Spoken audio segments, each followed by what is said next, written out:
Oh, I'm sorry, I didn't see you come in. I was just doing a little light reading. This book, 9/10 of the Law by Hannah Dobbs, available on AK Press. It's a history of property and resistance in the United States. It's a history of squatting, baby, in the U.S. And I was just rereading the history of one of my very favorite squatting actions of all time, okay? And I want to tell you, today we're going to share it with you on YouTube. But let's set some context for this, okay? Because we're talking about occupation of native lands, okay? So what do I mean by native lands? Well, in this case, I mean North America, okay? Because that's a big continent. There was a bunch of people living there, right? And then when the Europeans came, they came with something called the Doctrine of Discovery. Okay, and the Doctrine of Discovery was their legal permission that they gave themselves, saying, if you find land and there's no other Christians, only Christians, if no other Christians have claimed that land, then it's your land. And you claim it, you put a flag on it. Okay, and that's the little rule that they give themselves, Doctrine of Discovery. Okay. So obviously, this Doctrine of Discovery poses some problems to the region's inhabitants, who are, like I said, just kind of trying to live their lives with the families and do a living type of things. And the Doctrine of Discovery says, no, you ain't allowed to do living type of things, because you gotta get out this land, okay? And then there's a long period of the government forces taking the land and telling the native people, go further over there, go over there, no, go over there, and then so go over there, and then oh, never mind, we found gold over here, we want over here, okay, now you get over there, and then each step of the way there's a lot of people dying. Okay, because there's a lot of, because they fighting dirty, man. They throwing, biological warfare. They're throwing the smallpox blankets on people. They killing women and children. They gunning them down. All this nasty stuff. And then we call that the Indian Wars. Okay, that's the Indian Wars. And it's a very traumatic period in American history. But what I want you to understand about that is that was not the end of Native people in this country. And it's not the end of Native people having a basic need to exist in space, as all people have a basic need to exist in space. Right? Are you with me? Okay, so Indian Wars kind of working their way out. They killed anybody who wants to fight. So what we got left is these reservations made by these treaties that say, okay, natives can have this little bit of land, okay? And hey, maybe that sounds cool. Maybe you're like, hey, well, that's cool. They gave them some land, Well, by 1887, okay, native inhabitants of this continent had access to 0.06% of their native lands. Okay, 0.06. That's not even close to 1%. That's less. Think of the state of California. It's a big state. Okay, the state of California. What's 0.06% of that by land? It's like the city limits of Redding or something. I don't know. Actually, I don't have a way of looking that up. Okay, so forget that analogy. But the point is, they didn't have very much land. Okay, but then things get bad. Okay, so the Indian Wars, they kind of over. It's 1887. And the federal government said, okay, these Indians, we gave them all this land, we gave them 0.06% of the land, and they can't figure out what to do. They're stupid Indians, okay? They don't understand anything. Okay, so then the federal government, they enter into from the 1880s up until the 1940s, it's called the allotment era. Okay, this is the allotment era. And this is, some of us learn about the Indian Wars and the genocide and the killing in the earlier times, but the allotment era might have actually, some scholars believe that the allotment era was actually more destructive to native cultures and communities and ways of life than even the Indian Wars. Because what the allotment era was, okay, so this is all the natives, they got their little reservations, okay? And then the government says, you don't know how to use those reservations. What you got to do, we're going to divide up all the land in the reservation. We're going to give each family one piece of land. Okay, everybody, property ownership, everybody needs their private property. Okay, and this system doesn't jive at all with most native cultures that hold resource communally. Okay, so for example, the Iroquois Confederacy, they kind of had a system where everyone lived together in these big houses, and all the materials were rationed out by a women's council. Okay, so how is that system of living going to translate to the government saying, no shared resources, private property, everybody gets one parcel. Okay, one parcel, and this is a foreign concept to a lot of Native people. They don't understand. What the hell do you mean I own the land? I inhabit all the land. That's how I live, right? No. You own this land. It's your land. You do it the way the white man does it. Okay, you make a little homestead or something. Okay, but these Native people, they don't have ability or interest in doing that. They're just trying to live. But all land gets parceled up, allotted out. And then the government said, okay, and actually if there's any of these unused parcels, because there's unused parcels, none of these Indians are even claiming them. They don't know how to claim them. We'll give them to the white people. Okay, we'll just give them, I know it's on the reservation, but we'll just give them to the white people. Okay, this is fine, is what the federal government said. Okay, and so in this period of time, the amount of native land shrinks from 0.06% of the land to 0.02% of the land. Okay, that's only that's 2% of 1% of the land. That's an incredibly small amount of the land is left for Native people after this allotment period. Kind of tricks them out of the land, and then other people coming in and buying it, and then they're forcing, for a little while, they're forcing Native people to buy their own allotments on the reservations that were guaranteed to them by treaties that were forced upon them with guns.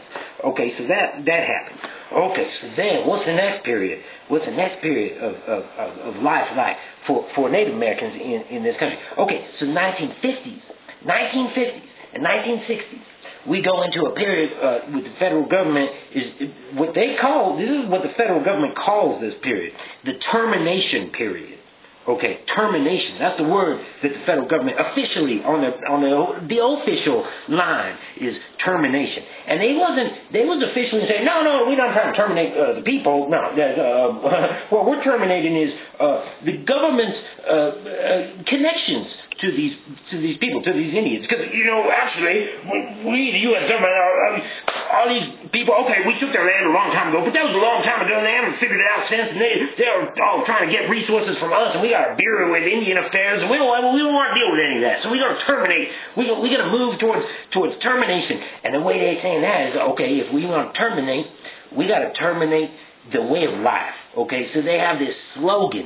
They say, kill the Indian to save the man. Okay, they're saying nothing about a native perspective is valid, and we got to get rid of it because the natives, they don't know how to use the land. They're not using the private property right. Okay, so then we get in this period, the government's way of doing that. They go, okay, we're going to do urban relocation program. Okay, so they're just snatching people off the reservation and they're putting them in urban poverty. In urban very poor housing projects and whatnot in these big cities around the country to try to get the Indian out of them. But they're not setting them up for success. Okay, they're not setting them up with any sort of education or job training or the things that would make such a thing work. Even though such a thing is not moral in any way, to just snatch people from their home, put them somewhere else, say you live by our life. Okay, this is a termination period. Okay. So the termination period, people getting real screwed, and this is where we got Indian schools. They're snatching kids away from the parents.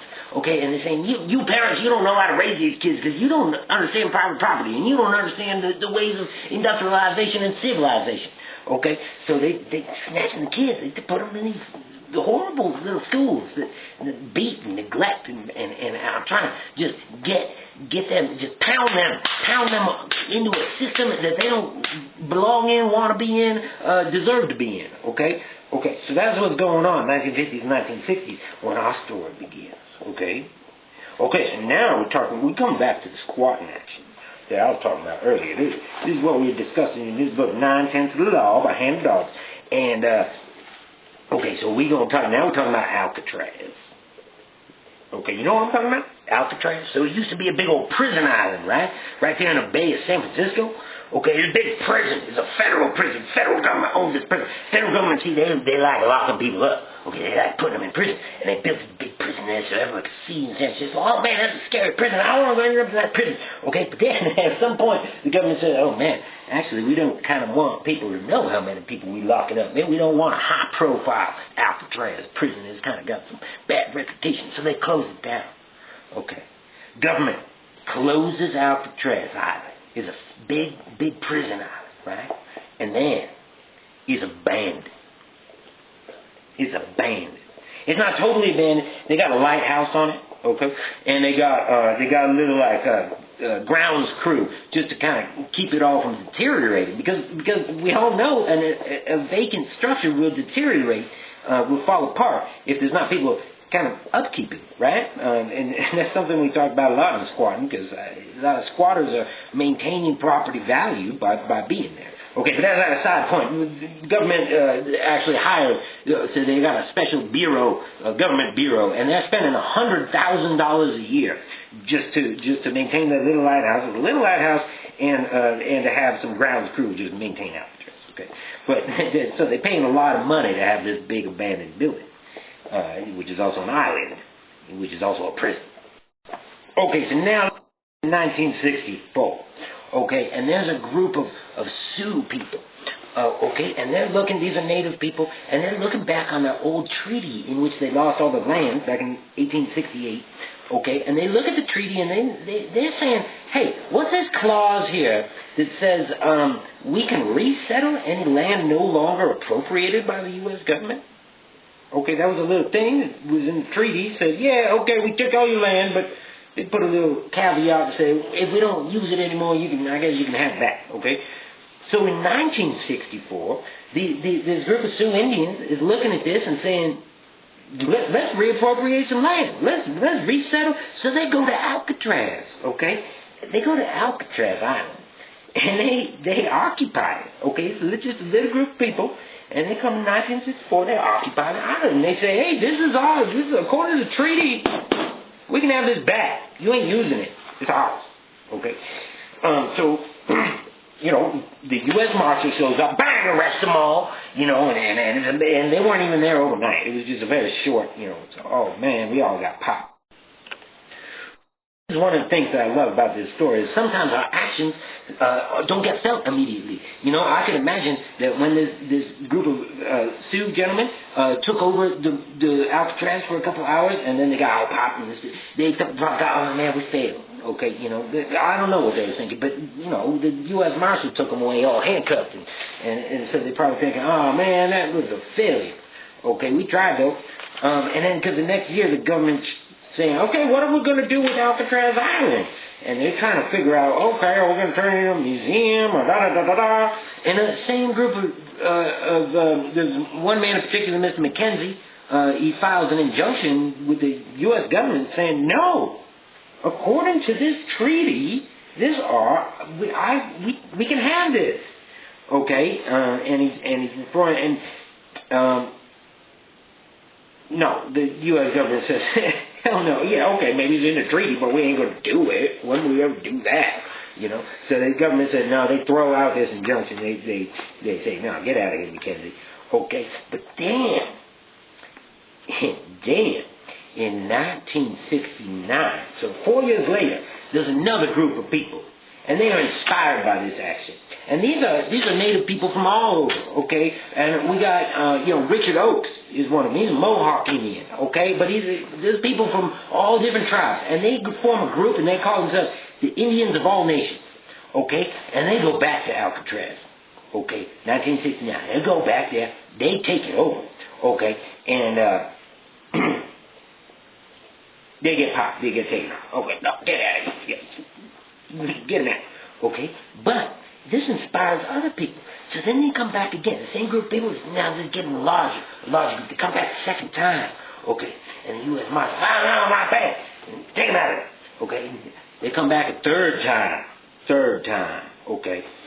This time, This time the Coast Guard's out there. The Coast Guard is saying, no, we can't let these squatters come out to this island and just take it over.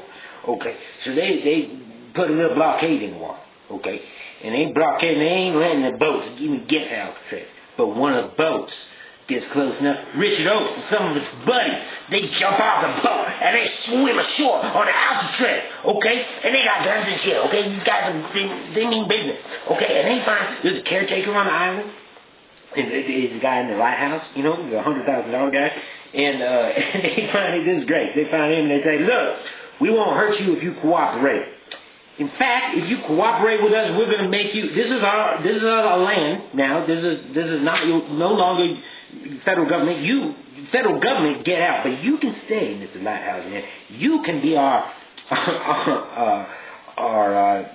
representative to the Bureau of Caucasian Affairs. Okay, which is kind of a play on the Bureau of Indian Affairs that the Caucasian people have with the Indians, and now the Indians are saying, oh, we got a Bureau of Caucasian Affairs, and if you cooperate, you can stay, be in the Bureau. And the lighthouse keeper actually says, yeah, man, that's cool, I'll do it. Okay, so then they give this statement, right? This is beautiful. I'm going to read this to you. This is such a place. This is a hilarious statement because it's written in the exact same language that the treaties that the white man wrote, the treaties that they forced the natives to sign. Okay, so this is the treaty that the Indians of all nations introduced to the U.S. government when they occupied Alcatraz, and it says to the great white father and all his people. We, the Native Americans, reclaim the land known as Alcatraz Island in the name of all American Indians by right of discovery. We wish to be fair and honorable in our dealings with the Caucasian inhabitants of the island and hereby offer the following treaty. We will purchase said Alcatraz Island for $24 in glass beads and red cloth, a precedent set by the white man's purchase of similar island about 300 years ago. We know that $24 in trade goods for these 16 acres is more than was paid for when Manhattan Island was sold, but we offer that the land value has risen over the years. Our offer of $1.24 per acre is greater than the 47 cents per acre that the white men are now paying the California Indians for their land. We will give to the inhabitants of this land a portion of that land for their own, to be held in trust by the American Indian government for as long as the sun shall rise and the rivers shall go down to the sea, to be administered by the Bureau of Caucasian Affairs. We will further guide the inhabitants in the proper way of living. We will offer them our religion, our education, our ways of life, in order to help them achieve our level of civilization, and thus raise them and all their white brothers up from their savage and unhappy state. We offer this treaty in good faith and wish to be fair and honorable in our dealings with the white man. Okay, so that's what these guys saying. And then, like I said, every time they get removed, they come back stronger. And all of a sudden, they're kind of a sensation, a media sensation. Okay, and here's what's going on. Okay, so now they're on the island. Okay, and like I said, they got some guns. That's cool. And then they're on there, they're setting up, they're living there. They end up living there for 2 years. Okay, 2 years, taking over Alcatraz Island and inhabitants here.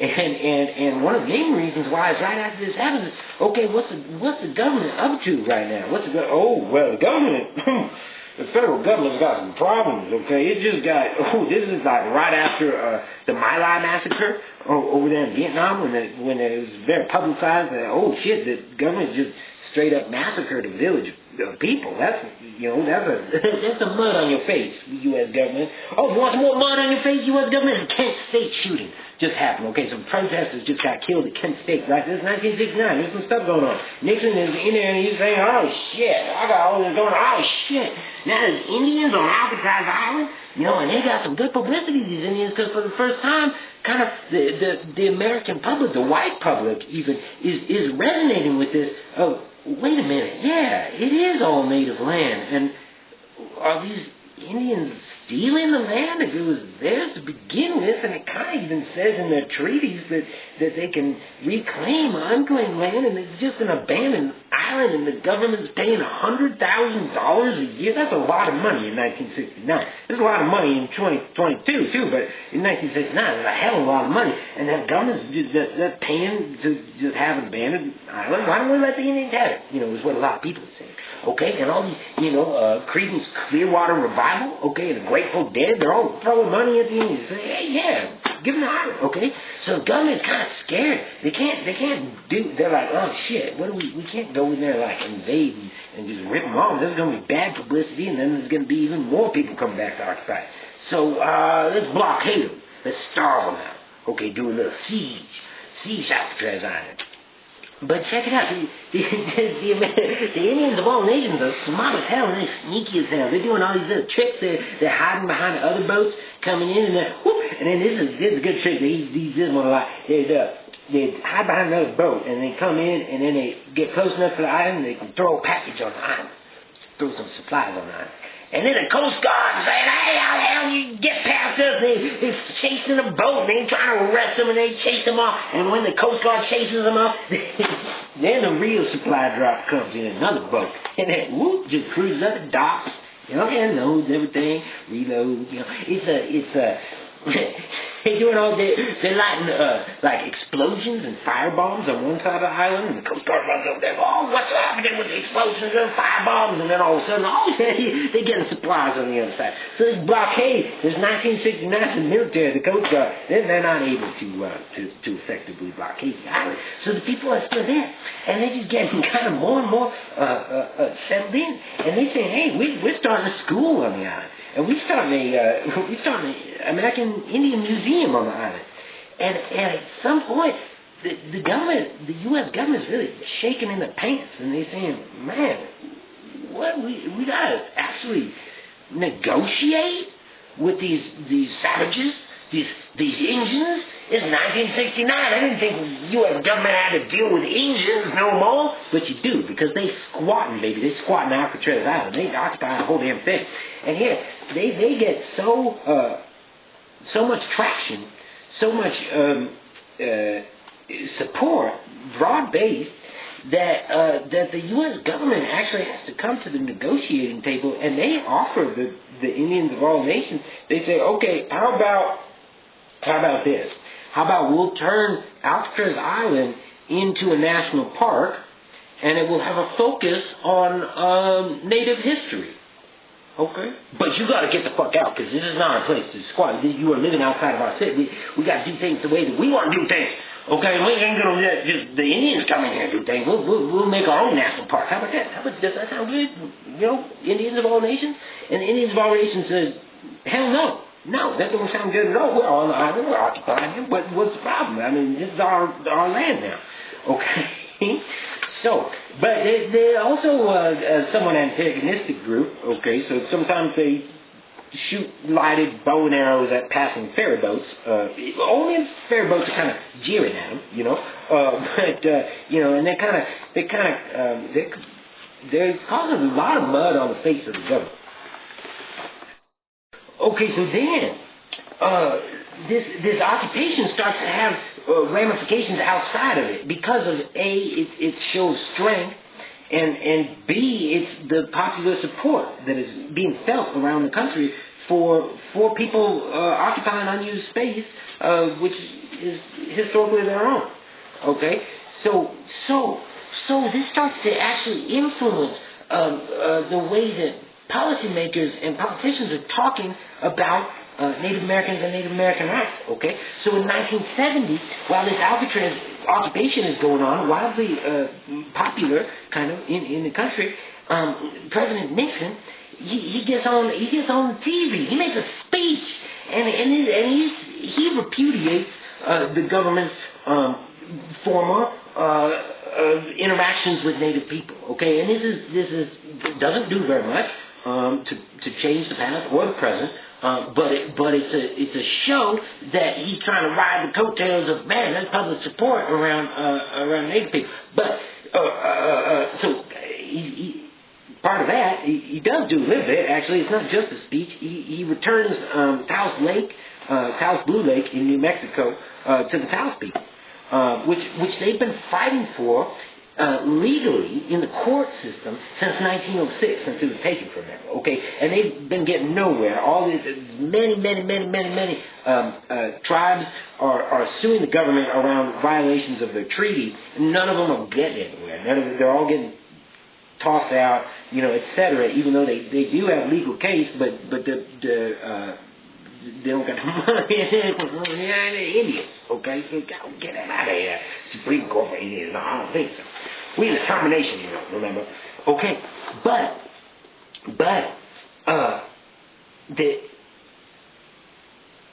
because of Alcatraz, okay, because of this more militant movement, direct action, taking the space, the Nixon administration is forced to capitulate on some things, including Taos Blue Lake. Okay, so that's another important lesson about this whole story of the Alcatraz occupation is that it had ramifications that just rippled out and out and out, and not just in the legal manner, like I was saying with the government, but also with Native people around the country, kind of saying, wait a minute, we can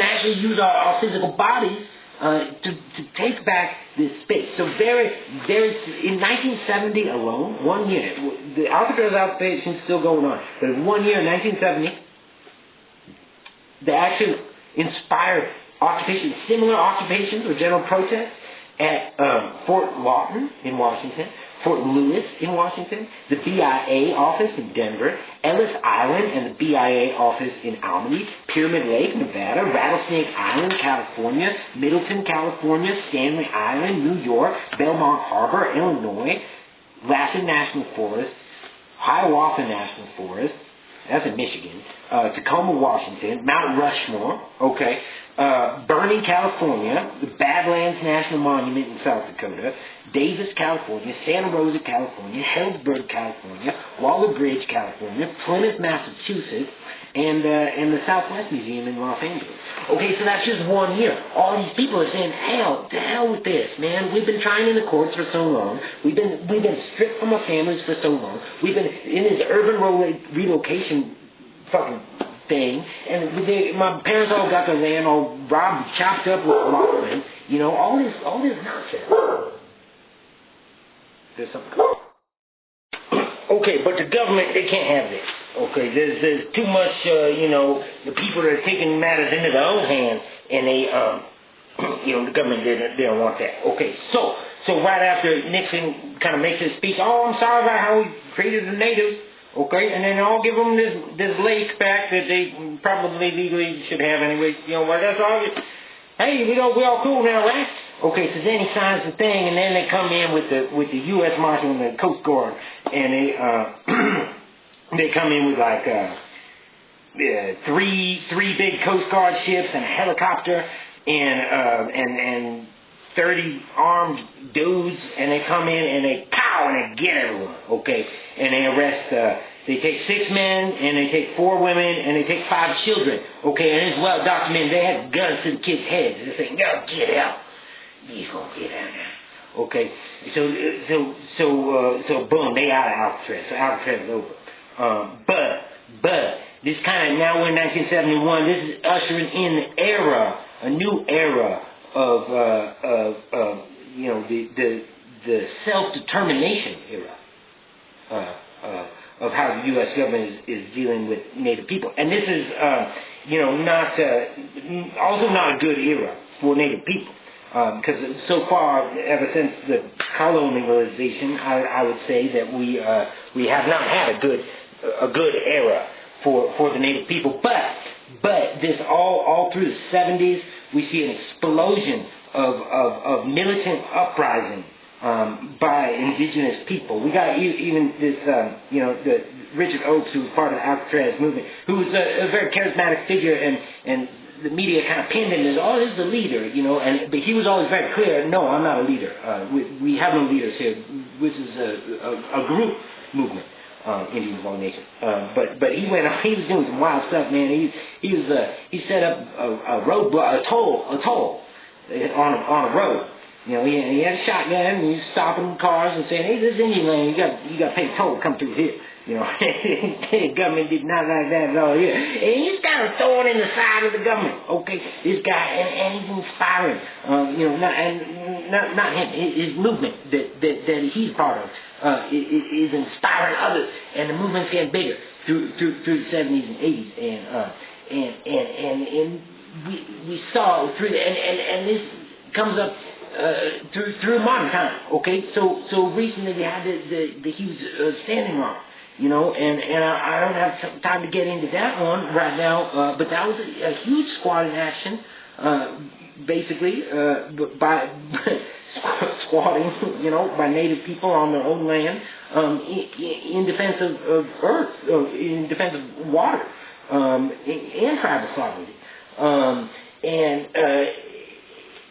so these movements, such as Alcatraz, which, you know, there was groundwork before that and groundwork after that, but sometimes these things have kind of an igniting power to them that has lasting power, and we haven't seen the end of the story of the Alcatraz occupation. I don't believe, because we haven't seen the end of Standing Rock, and we haven't seen the end of anything. We haven't seen the end of Native people living in this country, and we won't, because Native people are alive. They occupy space, and it's very inspirational to look at their fight, both historically and up into modern times.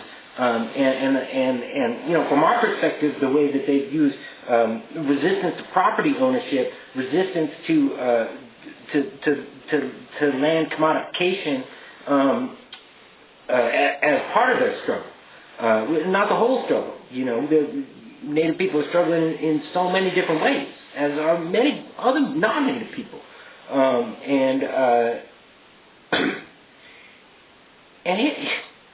here's the thing. Was Alcatraz, was that called the Rock? That kind of makes sense. People would call that the Rock, you know, at some point. Right? The Rock, the Alcatraz. I don't know. That's not in this book, but was they squatting rock? These guys? Was they the original rock squatters?